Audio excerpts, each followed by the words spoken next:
Okay, ginabi na ako. Dito ako nakapag-charge sa Iba Zambales. So natagalan ako dito. Sa travel adventure, may mga bagay talaga na di inaasahan. Mga schedule na di nasusunod at mga planong di nangyayari sa paraang gusto natin. Pero, ang pinakamahalaga, nag-enjoy pa rin tayo sa journey. At sa episode na ito, magkakamping tayo sa unexpected na lugar, sa Iba Zambales. Kaya tara, samahan niyo ako sa aking cooking show. Huwag mo itong papanoorin ng mga alauna, alas 2 ng madaling araw. Baka lalabas ka. Sobrang dami ng serving yan.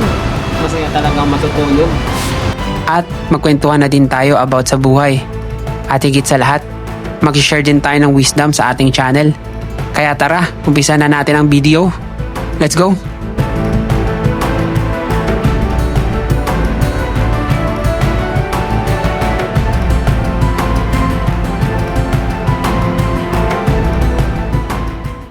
Good afternoon sa inyo. I hope you all doing good. Nandito nga pala ako sa Palawig, Zambales. Galing ako ng Bagsit River. As you can see, ito yung arko papunta ng Bagsit River. And today is October 31, 2:30 PM. Nag-enjoy talaga ako dun, kaya 2:30 na ako nakalabas. Anyway, sa pagpapatuloy ng ating Zambales adventure, pupunta tayo ngayon ng Mondakit Beach sa San Antonio, Zambales, and sasakay tayo ng bangka papunta ng Nagsasakob. Let's go! Ngayon pa lang humingi ako sa inyo ng paumanhin dahil hindi ko may papakita sa inyo yung kung ride natin papunta ng Mondakit dahil 3% na lang yung action cam ko. And sa ngayon, ang focus ko is maghanap ng ma-chargean bago pumunta ng Mondakit. So kita-kits na lang doon, and salamat sa pag-tipid din. Okay, ginabi na ako. Dito ako nakapag-charge sa Iba Zambales. So natagalan ako dito. Time check. Nakapag-charge naman ako pero hindi lahat. 5:44. So hindi na ako aabot ng San Antonio. Isa't kalahating oras pa. So dito na lang either sa Botolan or dito sa Iba ako mag-ano ng beach resort. Magpapalipas. Tapos bukas tayo pupunta ng Nagsasako. Okay, mag-grocery lang ako dito banda. Meron daw ditong supermarket. Bibili ako ng meat para pang ulam. Luto tayo. Dito tayo mag-grocery sa CSI Iba. Bibili lang ako ng karne. Tapos yung mga ibang ingredients 5.56 na. Para lang makapag-charge. Hindi na kaya talaga sa San Antonio eh. So dito na lang ako magbi-beach. Dito ako magka-camp.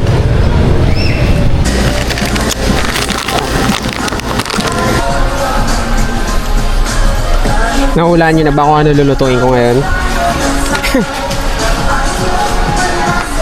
Next, carrots. Ito lang dahil ako lang naman kakain. Konti lang. Ang celery o ito na lang. Chicken cubes, isa lang. Pork pala yan. Ito.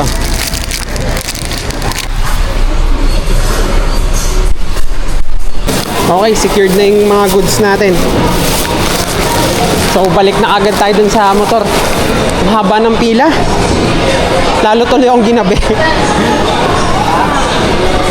Palakasan na lang ng loob to kasi iniwan ko lang dun yung mga gamit ko. Pero malapit lang naman. Check natin. Op, nandun. Secured pa din. Mababait talaga tao dito sa Zambales. Unlike sa Manila. Bleh. Yun o. Nakipark lang ako dun. Puno na dito eh. So, yung resort na pupuntahan ko, 12 minutes away lang from here. So, doon na lang ako. At hindi ko pa napupuntahan yung beach doon eh. So, maghanap lang ako ng resort. Pero may nirecommend sa akin yung stop doon sa 7-Eleven. So, check ko muna yun. Kung okay, dito na lang ako. Okay, tara. Time check, it's 6:37. Bago mag 7 PM, nandun na tayo. Let's go! ginabi na naman. Pagpasensyaan nyo na. Alam nyo, nung pumunta ako ng Ottomans, ganito rin. Tapos, sa Bagsit, ganito rin. Paano ba naman kasi? May mga, tinatanging ganda yung mga pinuntahan ko eh. Alam mo yung nanghihikayat na, huwag ka muna umuwi. Actually, dapat nga minimum of 3 days ako dun eh. Ang ganda kasi ng lugar, bitin na bitin ako sa isang araw talaga. Kung hindi ko lang kasi susunod yung itinerary ko, nako, baka dun lang ako buong leave ko. Kaso may schedule kasi ako na mga pupuntahan, so hindi ko magagawa yung mga gusto ko pag dun lang ako sa isang lugar. I mean, na-enjoy ko yung isang lugar, pero how about the other place na bala kong puntahan para ipakita sa inyo? Intindihin nyo lang, pag maintindihan nyo ako pag nakapunta kayo dun, parang ayaw nyo muna umuwi by Bini. Literal.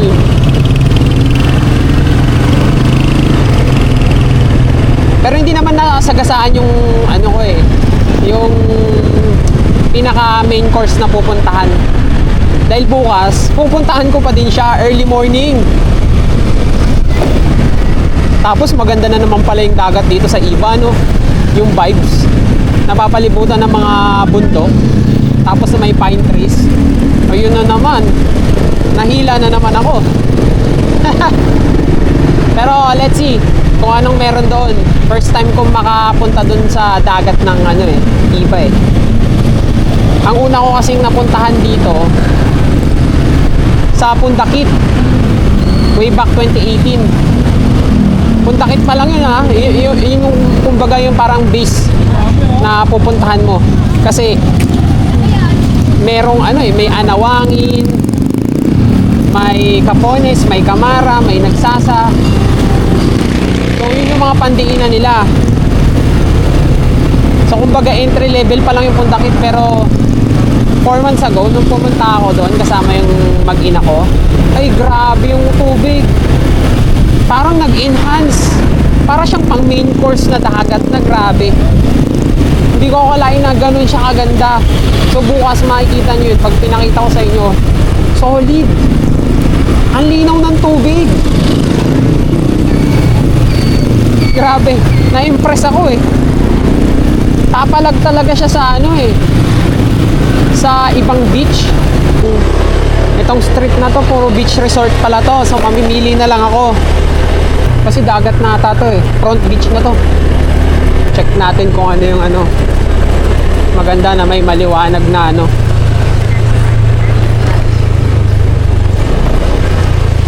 at saka yung allowed mag tent pitching. Syempre tanong natin kasi kung maliwanag dito eh.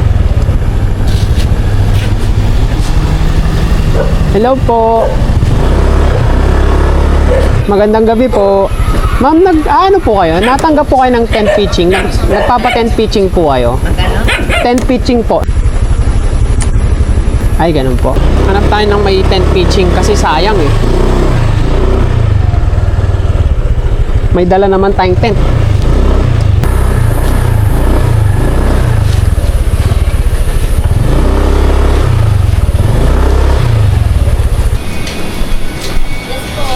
Hello po ate, nagpapa-tent pitching po kayo?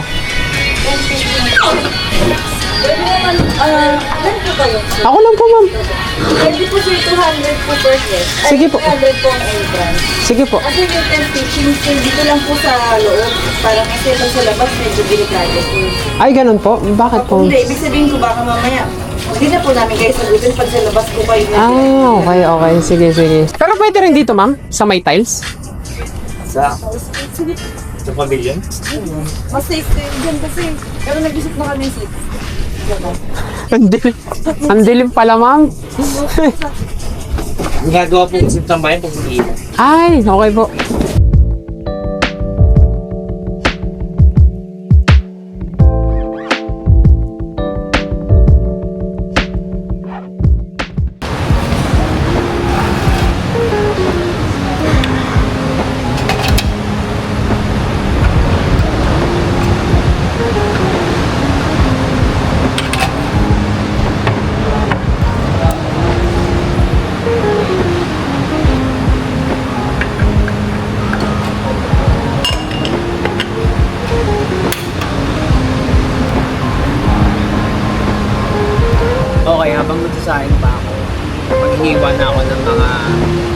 ingredients para sa lulutuin ko. Nga pala, dumating ako dito sa Monte Carlo Beach Resort 7 p.m. Bait nga ni ate dahil pinagamit ko sa akin itong hall nila kasi umuulan eh.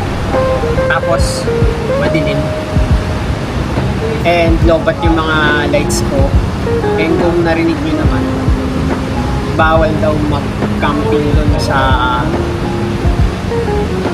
may sa may beach na mismo. Syempre sundin na lang natin yung rules nila dito, and mababait naman sila. Secured pa yung pinag-campingan ko dito, pinagtayo ako ng tent, may ilaw. Napabuti pa nga eh kasi bukas pagpunta ko ng nagsasako, loaded na lahat ng mga equipment ko, lahat from ilaw to camera to drone, lahat, pati phone. So yun, napabuti pa. So mag-umpisa na tayo mag-prepare ng mga ingredients. Let's go. Okay, maghiwa na tayo. Nga pala, may mga naunang guest sa akin dito. Nandito sa may right side ko. So, tayong huli, kaya makasama tayo sa kanila. So, respect the space. So, pagpasensyaan nyo na medyo maingay. Pero, all good. Pakita ko muna sa inyo mga ingredients na to. Yan.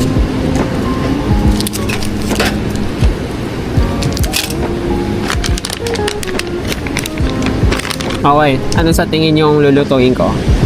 Hulaan nyo lang. In 5 seconds. 3, 2, 1. Okay. Magluluto ako ngayon ng alaking. Chicken alaking. Let's go. Kwento ko lang.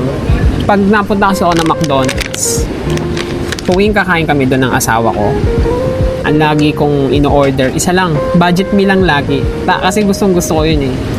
Yung chicken alaking nila. Yun lang talaga ino-order ko. Minsan may kasamang burger. Yun lang. Eh nag-crave ako ngayon dito. Kaya yun yung lulutuin ko ngayon. Anyway, naghahanap ako ng chicken talaga. Real chicken. It's either breast fillet or thigh fillet. Pero mas preferred ko yung thigh fillet. Mas malasa yun eh. Pero wala dun eh. So, hanap tayo ng alternative. Always find alternative. Ito. Chicken breast din naman siya eh. Okay. So, hindi ko napupukpukin yan. Ito nga pala. Naghahanap ako ng celery. Para may green. Kasi may green pag ano eh, alaking eh. So, ito na lang. Alternative pa din. Onion leaves. So, hanggang bukas na to. Marami-rami to eh. I'm sure may matitira dyan. Anyway, ito, beachfront na to ah. Ang lalakas ng alon. At nagtanong ako dun sa nag-repair sa akin dito. Yung 7-Eleven stop na mabait. Ano daw? Hindi daw ganun kalalim yung dagat kaagad dito compared dun sa Botolan. Kaya ito yung nirecommend niya. So, dalawa lang naman yung option ko. Dahil yun yung nirecommend niya. Siyempre, lokal yun eh. So, taga Botolan kasi siya. Pero ang nirecommend niya sa akin is eto. At mas malapit pa. Dito sa may iba. Natagalan talaga ako dun sa pag-charge. Kasi hindi pwedeng wala akong camera para ipakita sa inyo yung papasyalan natin. So, nag-consume din ako dun ng mga 1 hour, hindi half. Hindi ko na malayan.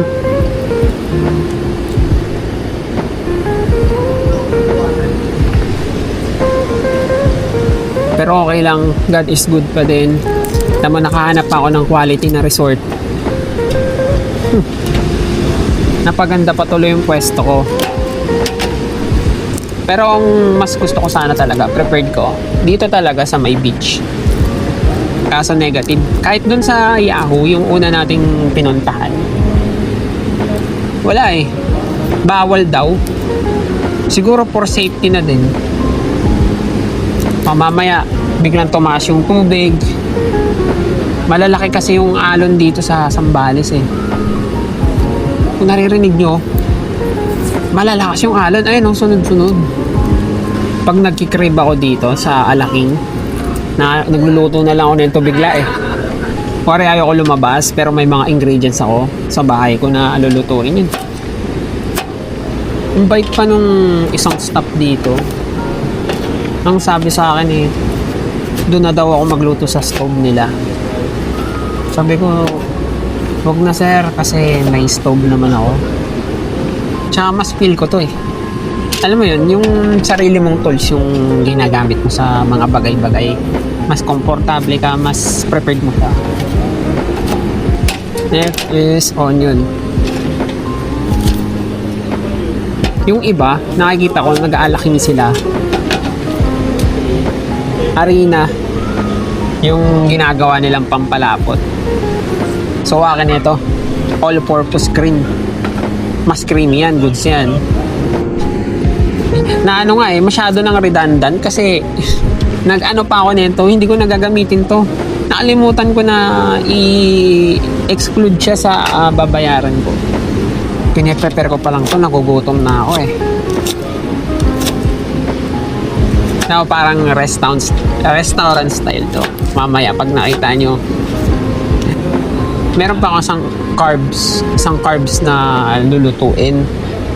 So, parang ano na siya eh, redundant na siya kung lulutuin ko siya. Pero, hindi ko feel kumain ng Alaking nang walang rice. Parang incomplete yung foods. Parang ulam lang, tsaka yun. So, ano yun? Noodles lang naman siya. Siyempre, carbs din yun eh. Na, yung pot holder na dala ko masyadong makapal, kaya eto na lang. Tissue.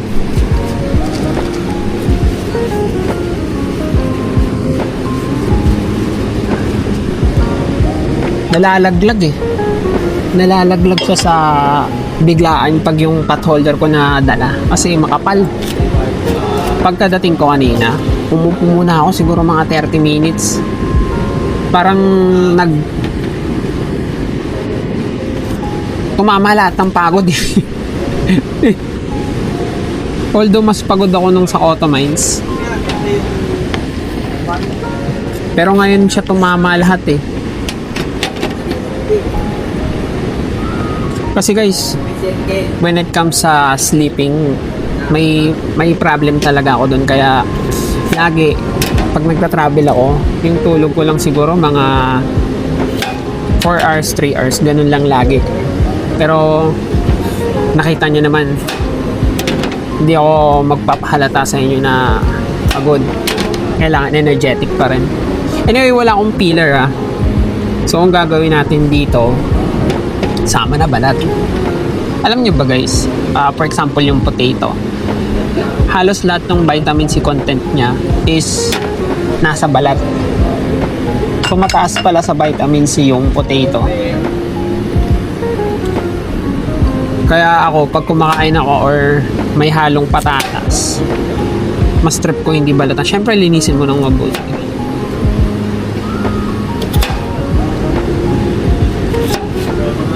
Gaya nito, nilinis ko naman to na mabuti. I'm sure may vitamins din sa balat nito.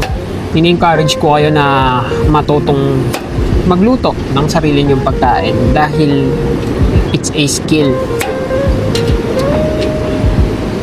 So magagamit niyo siya. Lalo na pag wala kayong kasama sa bahay.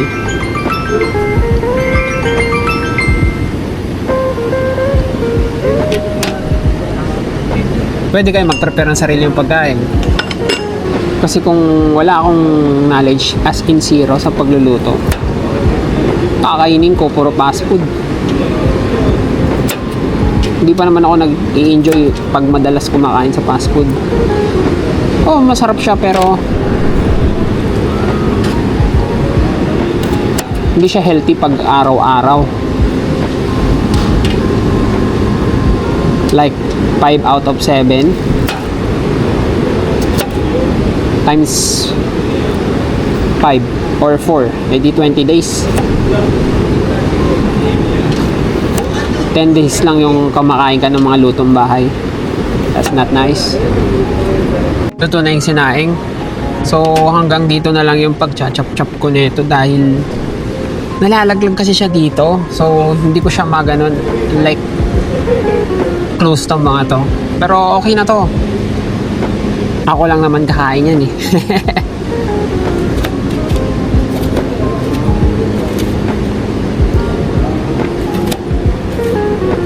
Huwag mo itong papanoorin ng mga alauna, alas 2 ng madaling araw. Baka lalabas ka at bumili. Huwag ganon. Okay. Dito na lang yan.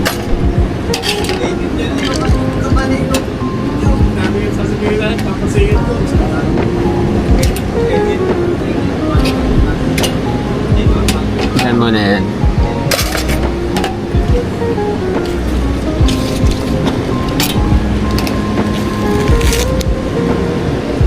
Kanina nag-uusap tayo diba about sa cooking is a skill.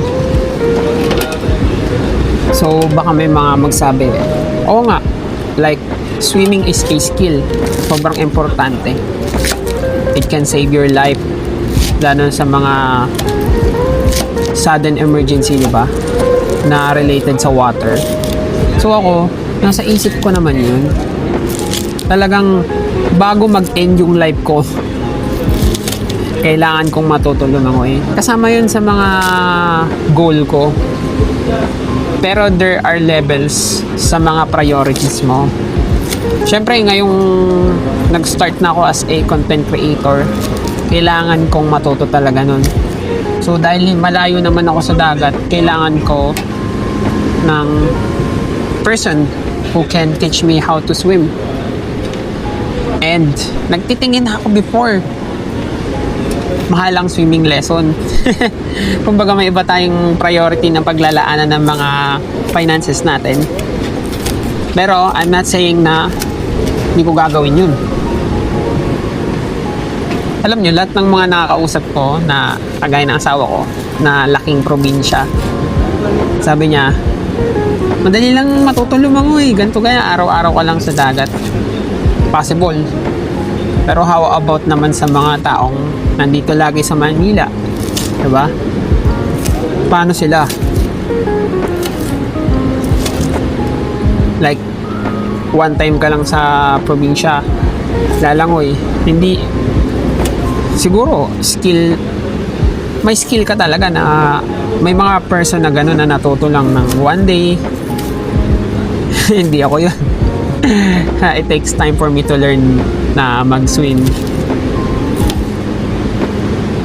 Pero open door ako dyan sa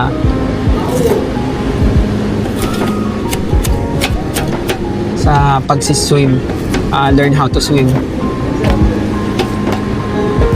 So in God's time, matututo ko niyan at i-share ko yan sa inyo.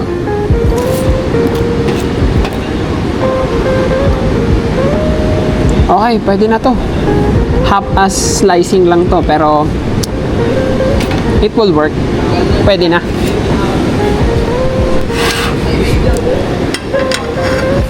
Okay, since may sabaw kanin natin yung alak, so negative to.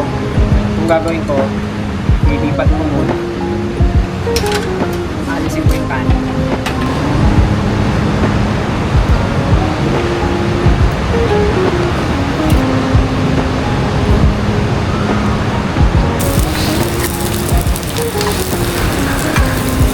Okay, magpabrano siya. Pwede natin lagay.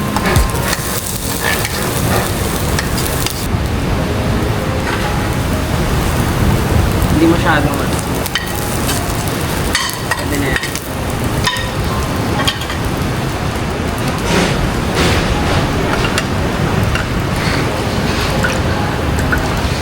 Okay, kumukulo na siya. Yun o. Lagay na natin to.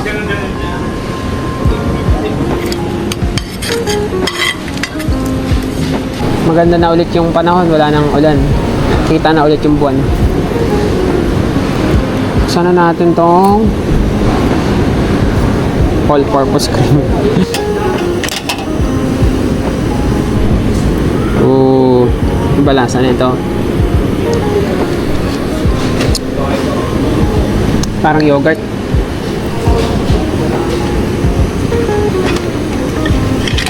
Uy! Wala. Wala nang green. Oh no! Sensya na, medyo clumsy. Magkakadikit eh. Sayang effort dun ah. Anyway, okay lang yan. Move on. Kung wala namang whipped cream, pwede rin cornstarch. Pampalapot for thickness or harina. Pang budget meal na budget meal talaga. Nor. Boom. Carrots pala nakalimutan ko. Nasa likod kasi. Ilagay na natin yan. Kailangan malambot yan eh. And napansin ko lang. Ang ganda nito. Yung reflection ng moon sa dagat. Look at that. Ang ganda. Akala ko may nangingisda lang kanina. Tapos nagpa-flashlight. Hindi pala. Sa buwan pala yun, reflection niya. Ang ganda oh. Sa mata ko human eye. Ang ganda, kala mo may flashlight dun oh. Wala pala. Sarap naman magmuni-muni. Mamaya, yan yung view ko habang kumakain. Okay, balik na tayo dun. Okay, lapot check na tayo. Medyo matagal na to, gutom na ako. Oh, pwede na yan. Daming sahog. Woo!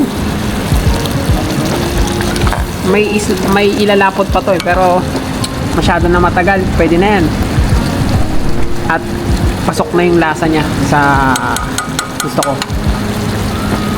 Lutuin na natin yung nuggets.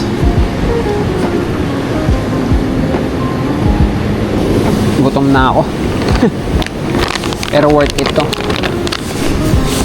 Kakain ako ng madami ngayon. Ibabawi ko sa kain yung pagod ko ngayong araw na to. Lagay na natin yan. Ako pala yung sinasabi ko sa inyo na partner niya. Dito sa Alak. Parang kumain ako sa restaurant. First time ko makatikim ng ganitong flavor. Ang flavor niya is sweet meat flavor with tomato sauce. Mahilig ako mag-check ng mga ibang combo ng pagkain eh. Yung mga unknown para sa akin. Ang bilis na nito.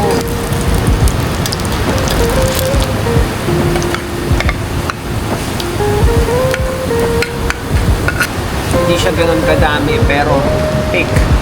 Tapos durog na yung carrots kaya masarap. Medyo natagalan yung pag-prep natin ng food pero worth it yan. Chibog ka sa akin ngayon.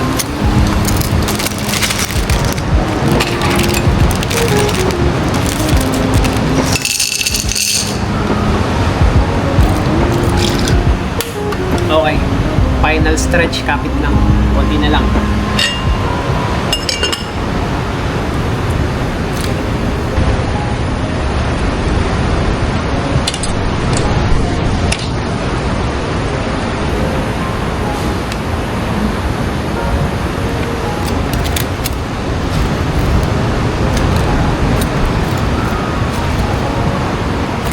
The sauce.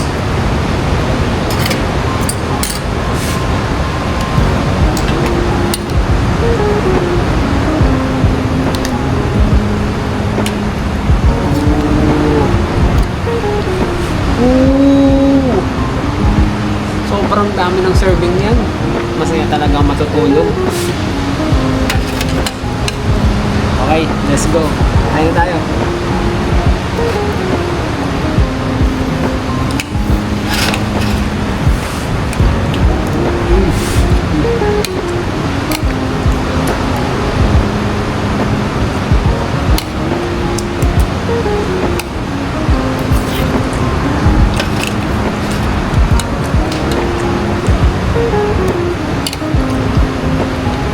Basic lang, pero good.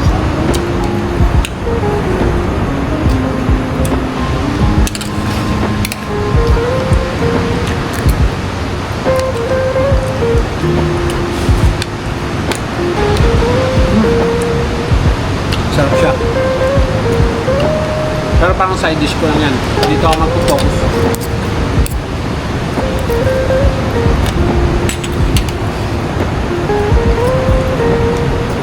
Parang mga milang sa Kenny Rogers, ganito eh. May macaroni tapos main dish mo, chicken.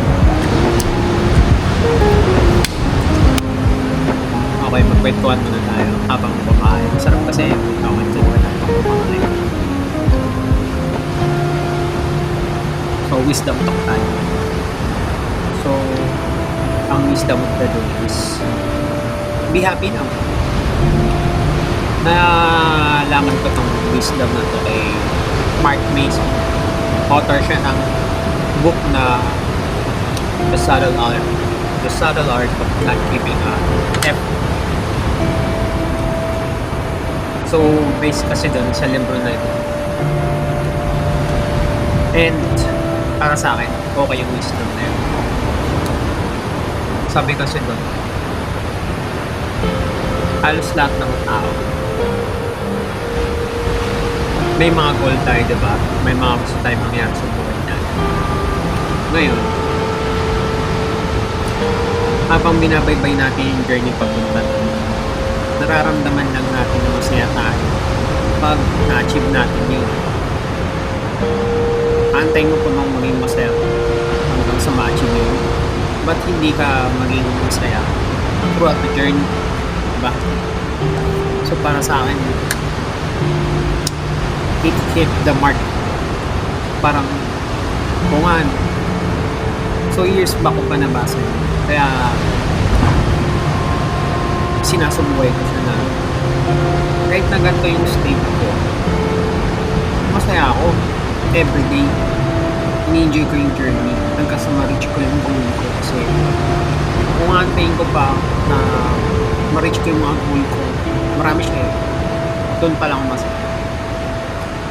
Dapat ngayon, magtaya ko ngayon within this day, moving forward, hindi yung matagal na panahon. Diba? And dalawahin na natin kasi madami pa itong kinakain ko eh. Baka nga hindi ko ito mabubos eh.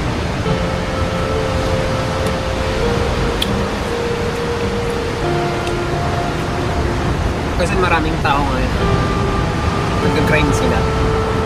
O yung iba, parang sa mga taong nag-grind working on their dreams. Sa mga hindi naman, uy, galaw-galaw na. Kailangan mo kumilos. Yun nga, sa mga tao na working on their dreams, kailangan, kahit na pagod kayo, kahit na parang down kayo, i-appreciate nyo pa rin yung moment. Yung mga progress na ginawa ninyo, yung mga small things, i-appreciate mo kasi doon mo makikita na umusad ka na eh. So, kung tinitingnan mo yung finish line, halfway ka pa lang. Parang layo, diba? Kaya parang hindi ka satisfied. Dapat focus ka doon sa mga improvement na nangyayari. Okay? Tapos yung second, siguro be happy sa mga achievement ng kapwa mo, ng mga friends mo. Learn how to clap pag nila, in times of their victories. Kasi sa akin, ina-apply ko siya. Yung mga friend ko na nagkaroon ng achievement na mga malulupit para sa akin, like nagkaroon ng sariling bahay, sasakyan, business. Pag nag-post sila sa Facebook or sinabi nila sa ibang person, be happy for them kasi you will have your own time. Dapat chini-cheer mo nga sila dahil nagsasaksa sila. Yun ang true friend na either you're rooting for them, di ba? Hindi yung hindi ka masaya para sa kanila. Why not? It's either galit ka or inggit ka. Diba? Especially kung friend mo or relatives mo. Someone you know. Bakit hindi ka happy para sa kanila? Ano lang ba yung simple like sa FB? Simple. That's, diba? I'm happy for you. Diba? Nakakabusog pa nga yun ng moral ng tao eh. Tsaka, at the same time, sa part mo, nagiging positive ka. So, magandang, magandang kaulan yan. Ganun yung pinapakita mo sa kapwa mo. Kasi, darating din yung mga time na magkakaroon kayo sa training mo dito sa baba. Pag time mo na yung mga tao nakapaligid sa'yo na rin sa area. Yun lang, think about it. Kailangan support tayo.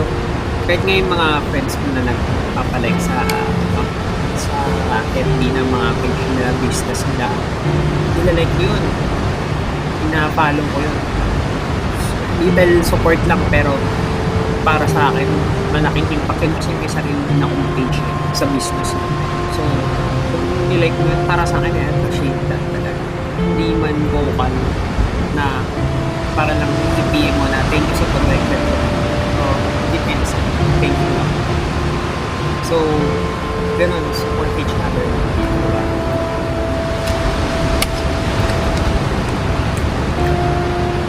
Thank you ka pala sa pagsama sa akin, sa pagluto, at sa kita-pats na lang bukas. Hindi pa na kayo. Ang dami. Good morning sa inyo. Kakagising ko lang and it's 6:38 a.m. Anyway, this photo was taken here in Zambales sa Capones Island. Napakaganda dyan. Sabi, nag-enjoy talaga ako dyan. Anyway, eto nga pala yung view dito. So, malinaw yung dagat and ang lalaki ng hangin. So, lalabas tayo dyan. Papakita ko sa inyo ngayon. Babangon na din ako. Check na natin. First time ko dito sa Iba. So, similar din yung dagat niya dito sa sa ibang part ng Zambales. Malalaki yung alon at malinaw, maganda. But that nandun banda yung mga bundok, okay?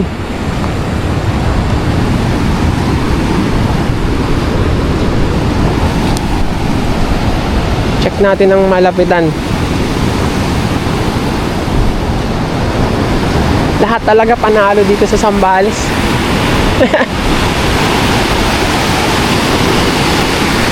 Oh, yung mga alon.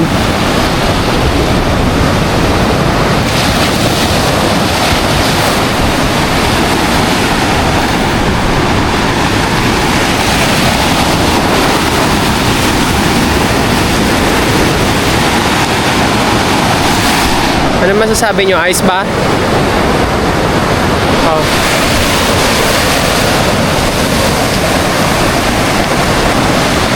Malinaw siya, malalaki yung alon. Ano?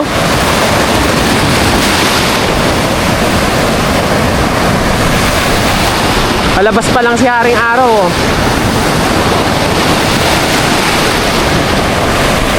Sa sobrang lakas lang kasi ng alon, sumasama yung mga buhangin talaga na kaya nagbi-blend siya. Pero malinaw siya lalo na pag pumunta ka na dun banda sa Monte Carlo. Mabait yung mga staff dito at goods yung lugar. Payapa. Try nyo pag nagbakasyon kayo rito. Maganda yung place, yung ambience yan.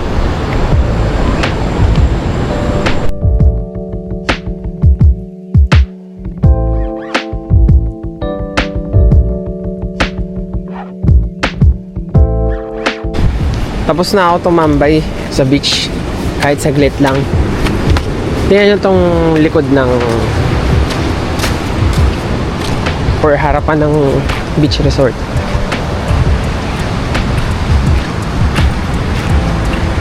Puro bundok again na mga magaganda. Ayan o. Hindi ko lang siya kita kagabi pero napapalibutan siya ng bundok. Ayan o. Lapitan natin.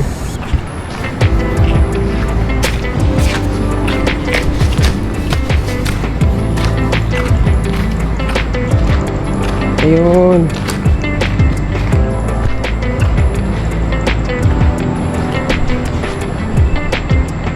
Look at that.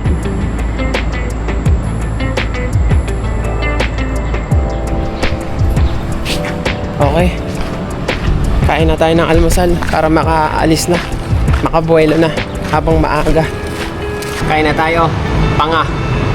Pangalawang init. Let's go.